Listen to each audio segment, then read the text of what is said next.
Assalamualaikum warahmatullahi wabarakatuh.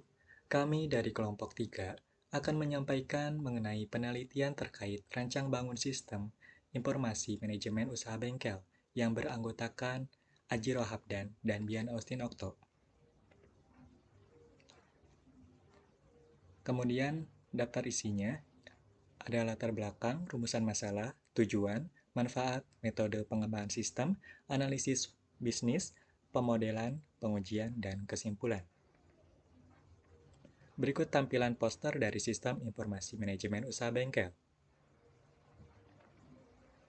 Latar belakang. DS Motor merupakan salah satu bengkel yang berlokasi di Cibogo dan telah berdiri sejak tahun 2010. Bengkel ini belum terkomputerisasi dan masih menggunakan sistem manual.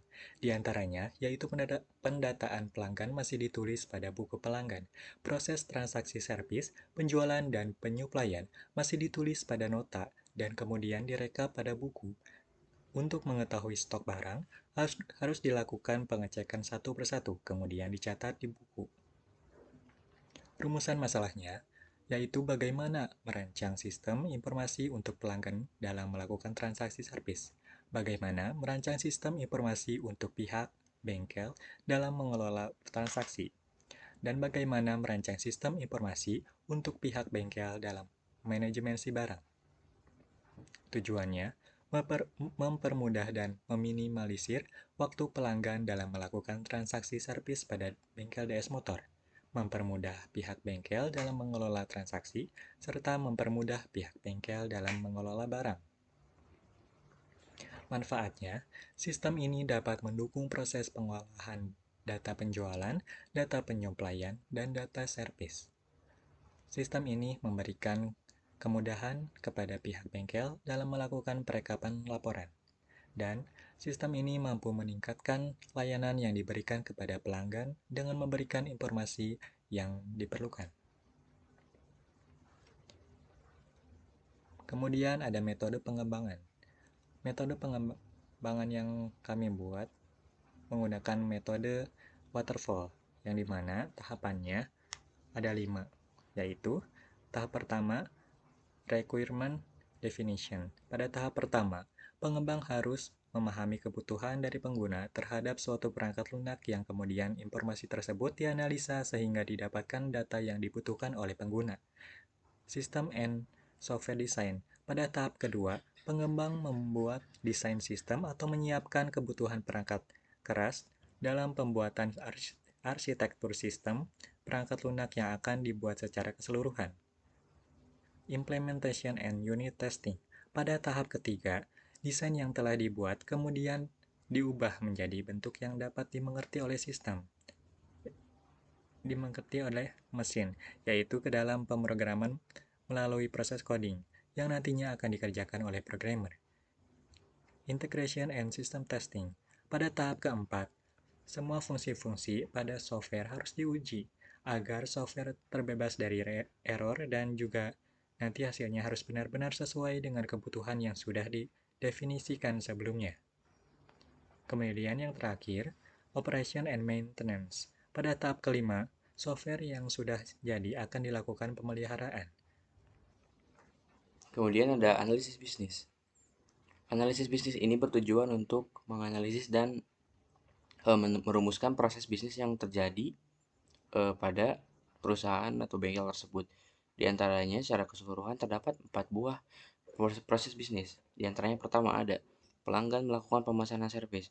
Dimulai dari pelanggan mendatangi bengkel menyampaikan keluh kesah mereka terhadap kendaraan tersebut sampai dengan mereka mendapatkan kendaraan mereka telah direparasi.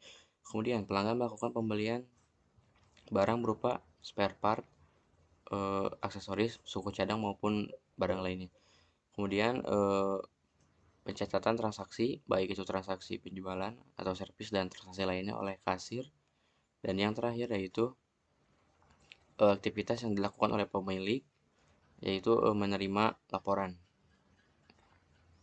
Kemudian adapun pemodelan berupa use case diagram yang dimodelkan menggunakan bahasa UML, di mana di dalam use case diagram ini terdapat 3 buah aktor yang berinteraksi dengan sistem tersebut. Di mana yang pertama ada aktor pelanggan, dengan hak akses, yaitu pelanggan mereka bisa mengakses katalog barang. Di sini mereka bisa melihat informasi terkait barang-barang yang dijual di bengkel tersebut dengan fitur seperti melihat barang serta mencari data barang. Kemudian mereka di sini bisa melakukan pemesanan servis melalui website ini ya. Adapun fitur-fitur yang dapat diakses yaitu mereka bisa membuat booking, mereka bisa melihat riwayat yang telah mereka buat, kemudian mereka bisa mengelola booking tersebut. Lalu yang terakhir, pelanggan dapat melakukan pembayaran melalui platform ini atau website ini. Adapun dari admin atau pemilik, aktor ini memiliki beberapa hak akses, diantaranya yang pertama ada mereka bisa mengelola data-data pengguna. Dia bisa mencari dan menghapus data pengguna tersebut. Kemudian bisa mengelola atau memanajemen data terkait kategori-kategori barang. Bisa melakukan penambahan, penghapusan, pencarian maupun pengeditan. Kemudian ada mengelola barang dengan fitur yang sama, bisa dilakukan penambahan, penghapusan, pengeditan maupun pencarian. Lalu dapat pula mengelola tipe servis yang ada pada bengkel tersebut. Data tipe servisnya diantaranya bisa dilakukan penambahan, pengeditan, penghapusan, dan pencarian. Lalu yang terakhir, maksud saya, lalu bisa aktor admin ini bisa mengakses laporan di mana dapat dilakukan pencarian laporan, dapat melihat laporan berdasarkan periode tertentu dan mencetak laporan tersebut. Lalu admin dapat mengedit profil dan melihat profil akun dari admin tersebut. Kemudian ada aktor kasir, di mana aktor kasir ini bisa melakukan aktivitas seperti pengelolaan pemesanan servis yang sebelumnya telah dilakukan pemesanan tersebut oleh pelanggan, maka kemudian dilanjutkan pengelolaan pemesanan tersebut oleh kasir ini. Di antaranya ada beberapa fitur, yaitu ada input detail, ada input invoice, dan invoice atau hasil atau faktur dari kegiatan servis tersebut. Lalu kemudian ada fitur yaitu pengelolaan penjualan, di mana hal-hal yang diatur berupa penambahan penjualan, pengeditan penjualan, serta pencetakan nota penjualan.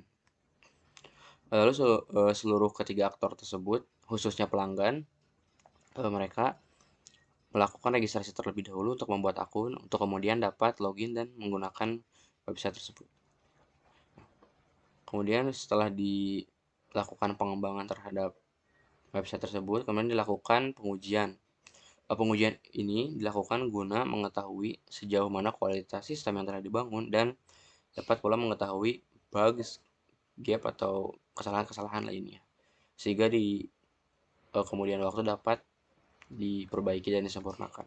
Dari hasil pengujian ini diterapkan metode black box dengan butir uji sebanyak 36 dan terdapat data sebanyak 69 yang valid dan sebanyak 0 yang invalid. Akhirnya dari penelitian ini dapat ditarik kesimpulan, yaitu berdasarkan permasalahan yang telah dirumuskan sebelumnya yang terjadi pada perusahaan ini, maka dapat dibuat atau diterapkan suatu sistem informasi manajemen usaha bengkel berbasis website pada perusahaan tersebut dengan metode waterfall sebagai metode dalam pembuatannya, yang dimana nantinya sistem ini dapat membantu pihak bengkel dalam mengelola berbagai macam aktivitas bengkel seperti pengelolaan data barang, pengelolaan data pelanggan, pelaporan, serta pihak kasir dalam melakukan pengelolaan transaksi, dan pelanggan dalam melakukan pemesanan servis dan melihat daftar barang yang sedang ada atau terjual di